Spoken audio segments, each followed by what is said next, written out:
غزوہ بدر بدر یہ اقدامی جہاد تھا یا دفاعی؟ جس حضرمی کا قتل وغیرہ جو آپ نے بالکل واضح کر دی کہ جو معاملہ ہوا، جو تاریخی شہادتیں ہیں وہ بھی سامنے آئیں، تو آپ کیا فرمائیں گے اس تعلق سے کہ غزوہ بدر کو ہم اقدامی جہاد کہیں گے یا دفاعی جہاد؟ دیکھیں انیشلی جیسے ہم نے تاریخ کے حوالے سے بھی عرض کی کہ یہ بنیادی طور پہ اقدامی جہاد تھا، اور اقدامی جہاد کا مطلب یہ ہوتا ہے کہ جب سر پہ آپ کے آ ہی گئی، دشمن آپ کا تیاری کر رہا ہے، تو بلی کو ہمیشہ اچھلنے سے پہلے روکا جاتا ہے۔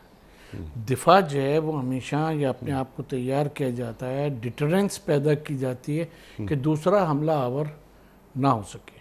تو نبی پاک صلی اللہ علیہ وسلم کا جو اقدام ہے ادھر سے بھی اقدام تھا، تو نبی پاک صلی اللہ علیہ وسلم نے اقدام کیا اس کو روکنے کے لیے، پھر اس کو شکست دینے کے لیے۔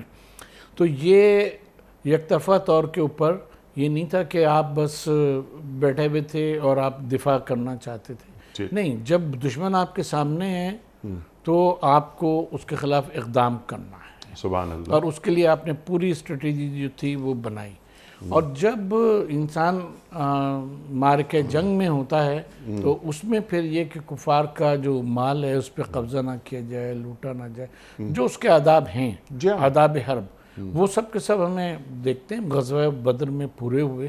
اور یہ اسلام دشمن طاقتیں ہیں کہ جنہوں نے اس کے لیے یہ وہ کر دیا، یا یہ ایک پروپیگنڈا کیا کہ رسول اللہ صلی اللہ علیہ وسلم کا ہر جہاد جو تھا وہ دفاعی تھا، کوئی اقدامی جہاد آپ نے نہیں کیا۔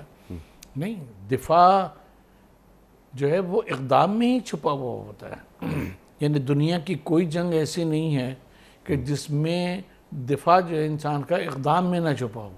ٹھیک، تو اقدام ہوگا تو آپ اپنے آپ کا دفاع کر پائیں گے، اگر اقدام نہیں ہوگا تو محفوظ بنا پائیں گے۔